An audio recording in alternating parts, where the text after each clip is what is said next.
be attempting to survive 100 days in Bedrock Minecraft Hardcore, exploring the newest update that brings vibrant visuals, all the new copper stuff, and happy ghasts. Without further ado, let's get into it. Day 1. You all know exactly how these worlds start, by looking directly in the sun, burning my eyes.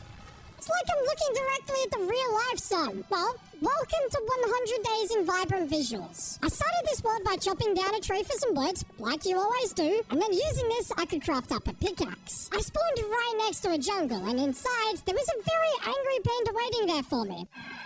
Whoa. I think I'll just let him be. With my wooden pickaxe, I could then go ahead and collect loads of stone and use that to craft up all the stone tools to properly begin my journey in this world.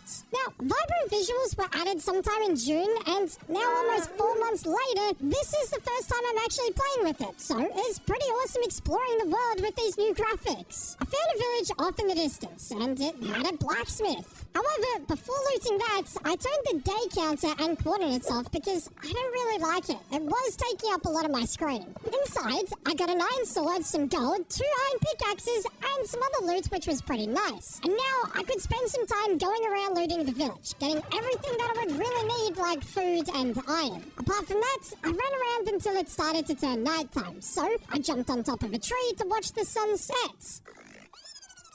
The goal for the first few days was to find a decent location to call my home. So I could either be running for 5 minutes or 5 hours? Nah, it won't take that long. I was looking for a cool area with cool mountains, and I did eventually come across this mountain, so that is an option. However, I was going to continue running around a little further. Oh, snap. Wait, hold on a minute. Now we're talking. Are we in between, like, 3 big mountains? Yeah, this could be good. I did also find this village, which I could call home for the night, and I was also considering setting up base here, but I did want some flat land to work with, so it would be easier to build later, so this is where I ended up choosing to set my camp instead for the next 100 days. Here, I could get a chest to empty out my inventory, and I also made some farms. I think it's time that I go mining. You heard the man. Today, I go mining. Entering into these caves, I noticed one thing.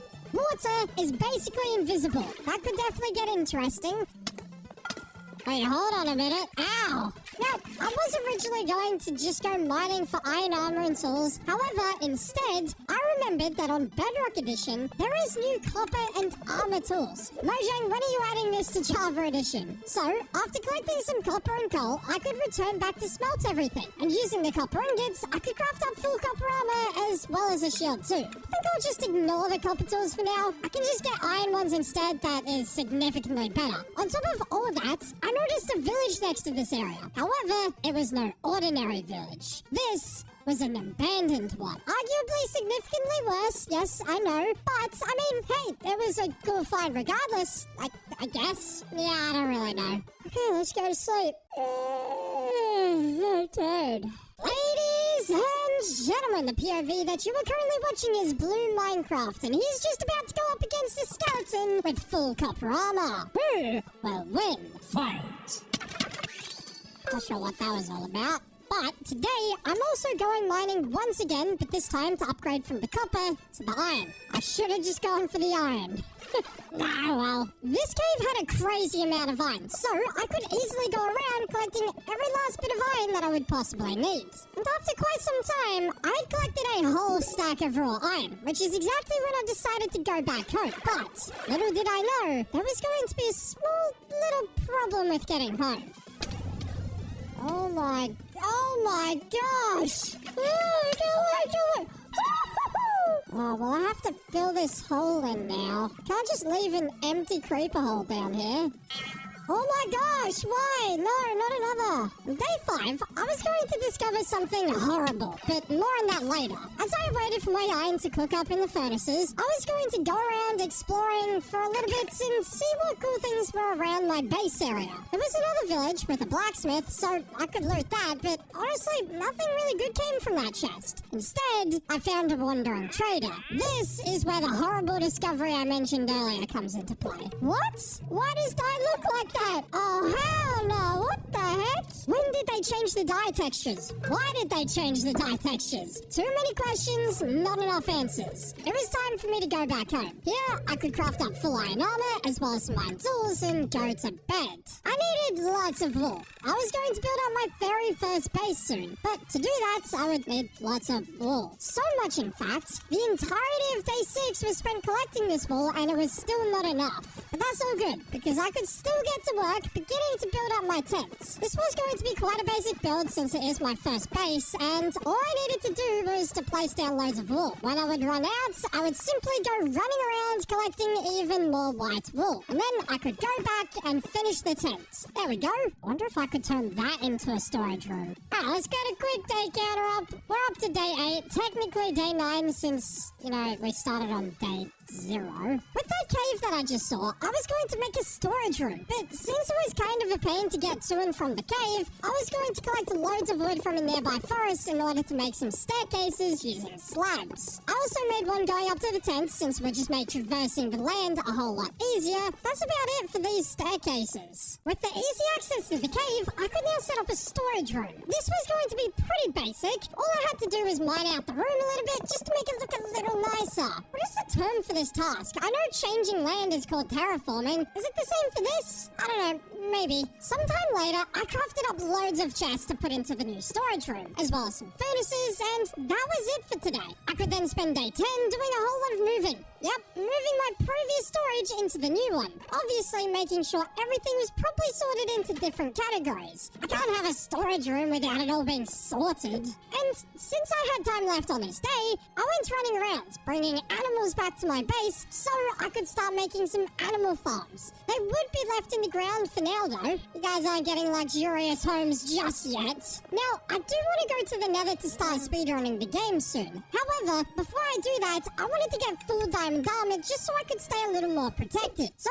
off I went to the caves mining up diamonds. And if there was one thing I learned from all the previous Bedrock videos that I've made, that is, diamonds are significantly harder to obtain in Bedrock Edition. Way harder, in fact, that after a whole day of mining and looking for diamonds, I had only collected 9 in total. Though, I did find something else. Oh, a skeleton spawner? That was cool. I could loot the chest, but apart from that, all I had to do was continue mining until I had enough diamonds for full diamond armor and tools. Which again, would take such a long time. Because a quarter of our way through day 12, I was still yet to find another diamond vein. Diamonds must be so rare, because not too long later, I found something else. Whoa, is this another spawner? What?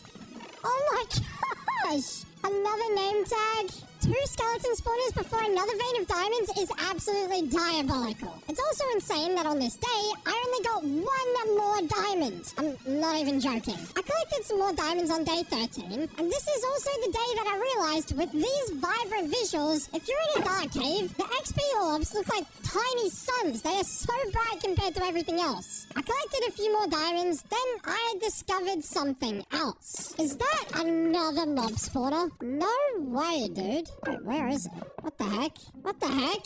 Is the mob spawner supposed to be in here? What? What happened here? Wait, actually, no. Come over here, creeper. Blow this area up. Wow. Okay, I guess that's just, completely disappeared. What is going on there, too? Dude, bug rock might be real. At least we have diamonds up here. Day 14, I went from 21 to 27 diamonds, which is when I crafted up a diamond pickaxe so I could then collect obsidian for an enchant table and a nether portal later. And finally, day 15, the day that you've all been waiting for, the final mining day. Today, I was going to collect all the rest of the diamonds that I would need, going around all these caves. One good thing about this extra long mining trip, though, is the amount of creepers that were in these caves. It was so easy to get gunpowder for when I would need fireworks with the elytra later. Today, I mined all the way up to 36 diamonds. Not to mention, I had already used 3 on the pickaxe, so technically we have 39 in total. I also found another mob spawner. That makes a total of 3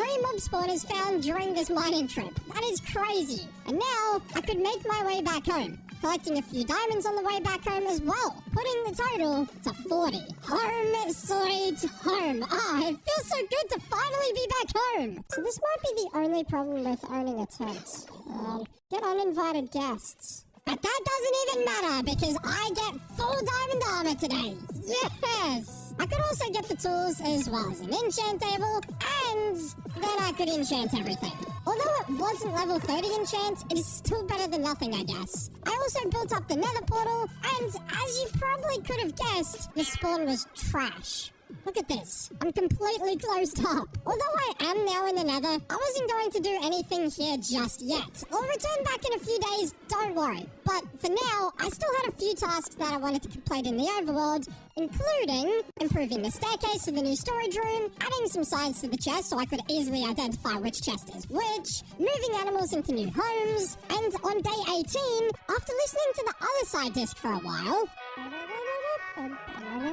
I was again going to return back to the nether, but not for long. I was here to collect some quartz and glowstone so I could craft up daylight sensors. Since Vibrant Visuals adds some really cool lighting to this version of the game, I wanted to take advantage of that and add some cool street lights that turn on during the night. I thought that would be a pretty cool addition. Day 19, I went mining for more redstone to add more street lights, or automatic lamp thingers, whatever you want to call them, to my base area, because during these 100 days, I wanted this area to turn into something absolutely amazing. I wanted this base to be the coolest base I've ever had in any of my videos. So a lot of small details will be necessary. Now, I think it might actually be time to head off to the nether. We've been putting it off for a while now, so it's time. We need to get ender pearls and blaze rods so we can speedrun beating the game and get our hands on the elytra. But let me tell you something. This nether trip was not going to be easy. First, I found myself in a bastion, so I went straight inside, and nothing could possibly go wrong, right?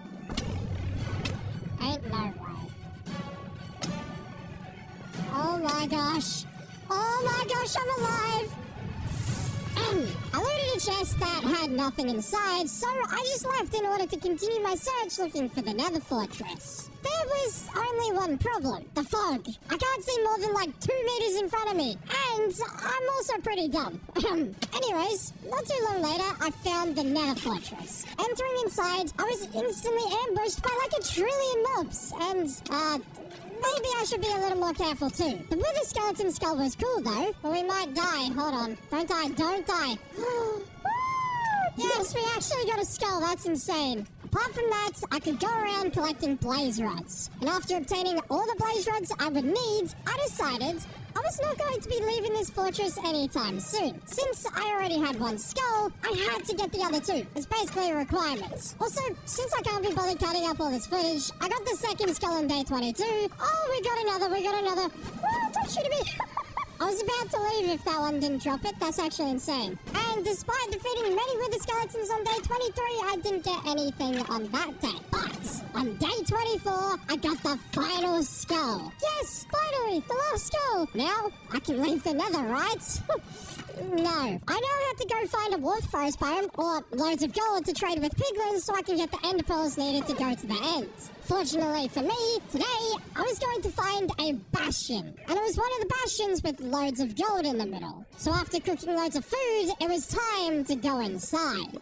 After fighting off many piglins, it was time to go and collect the gold blocks. I could also loot the chest in the middle, getting my hands on a netherite upgrade template. Unfortunately, there weren't as many gold blocks as I would have liked, but hey, it's still better than nothing. Now, I could just go and trade with piglins and get loads of ender pearls.